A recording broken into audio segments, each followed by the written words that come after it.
Welcome back. Thanks for staying with us. The South African Presidency has called on business formation, the B20, to reconsider its decision to have state capture-linked consultancy McKinsey acting as one of its supporting partners. Now, the B2 is the business engagement group that's set to meet on the sidelines of the G20, which will help to coordinate the participation of business in the G20. Now, the call comes on the back of the National Prosecuting Authority recently announcing that McKinsey and its subsidiary McKinsey South Africa had agreed to pay over 1.1 billion rand into South Africa's criminal assets recovery account. Now, this in recognition of the social and economic harm one of its employees had caused through its corrupt conduct in McKinsey's dealings with Eskom and Transnet during the years 2012 to 2016.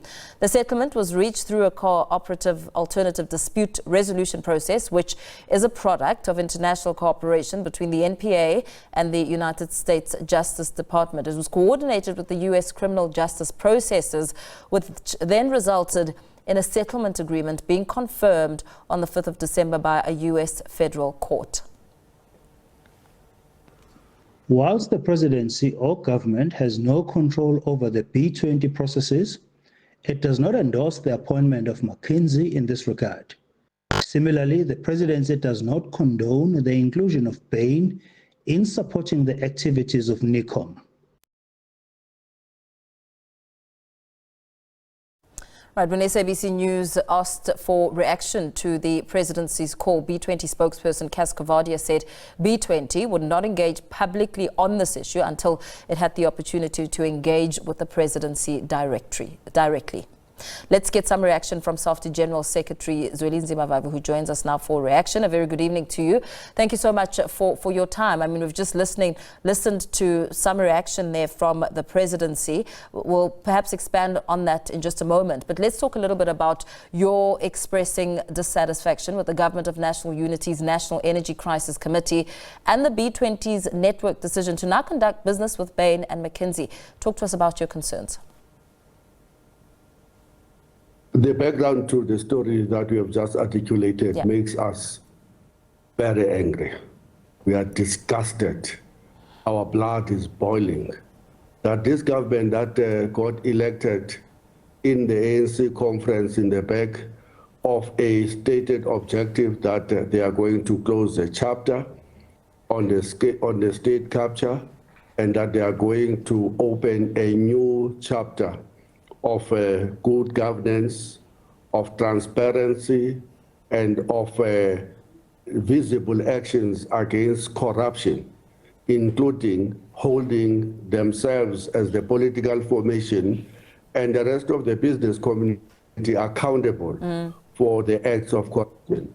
Now there you are, totally contradicted by this appointment by BUSA, the business unit of South Africa, appointing one of the most corrupt institutions in the form of McKinsey to play a role directly or indirectly in the affairs of the South African state, including hosting of the G20 meeting next November 2025. The government itself allowing Bain, a company that almost collapsed the South African Revenue Services, SARS, through its corruption and doing restructuring that was meant to ensure that those that are stealing from us, the taxpayers, are not held accountable by the authorities. And the same company now is doing business with a very important institution, the National Unity's National Energy Crisis Committee, what they call NECOM. I mean, how to explain this in 2024? And no wonder that firstly, the PwC continuously rates South Africa's corporates as the most corrupt in their biannual survey on economic crimes and fraud. There you are. Musa now As says you talk about corruption, perhaps let's reflect a little bit. Bain and McKinsey was banned from Treasury, from doing business with government for 10 years. That was in 2022, September, because of its involvement with state capture, more so degrading SARS directly and indirectly.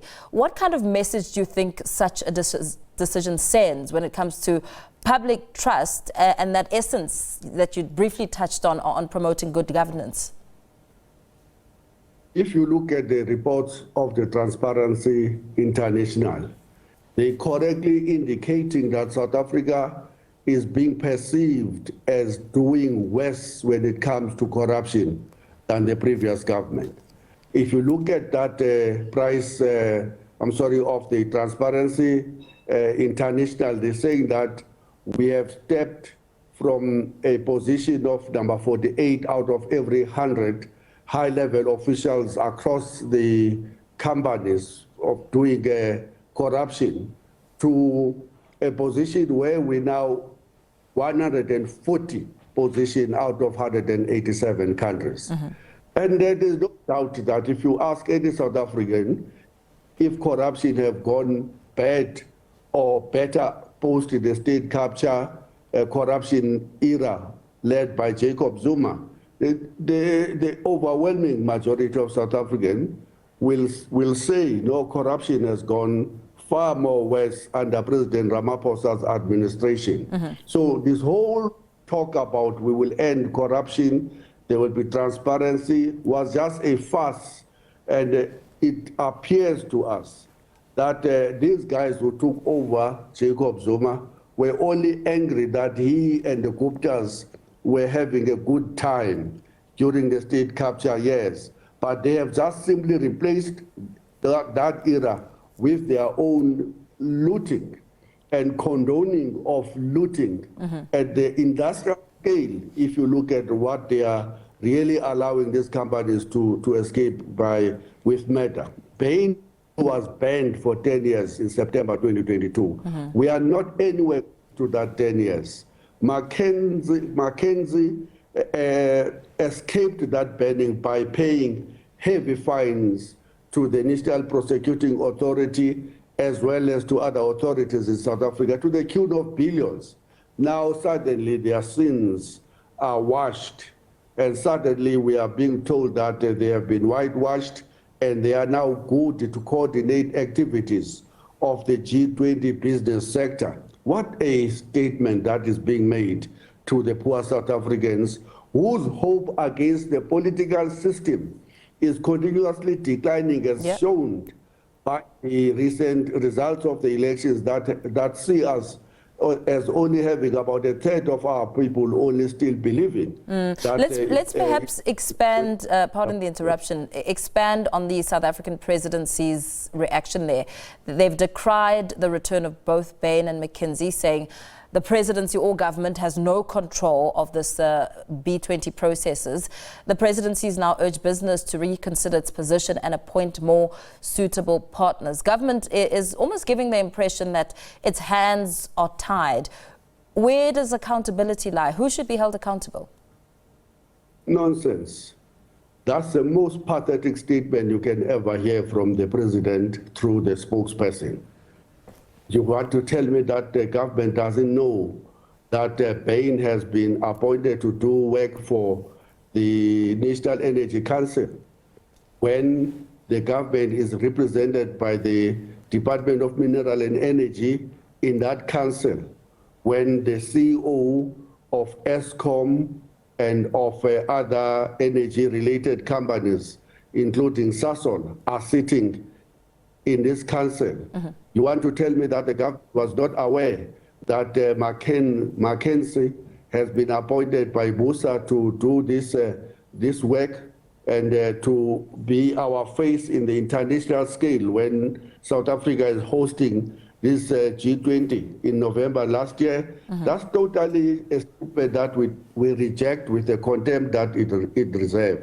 And that's why we're calling on, firstly, Musa to withdraw this appointment of McKinsey, and we're calling on the Energy Council to withdraw the appointment of Bain. And further, we're going to be writing a letter to SCOPA to say they have to tighten regulations around the appointment of these institutions that are doing work with the state. It can't be that it is possible in a democracy that seeks to be a transparent democracy that you will still have things like this that we must be speaking about. This is just one of the biggest scandals under the Ramaphosa government, in our view. Yeah, absolutely. Thank you so much for weighing in on the conversation. Let's leave it there for now. SAFTU General Secretary Zwelinzima Vavi, they're giving some reaction there as the presidency responds along the Bain and McKinsey deal.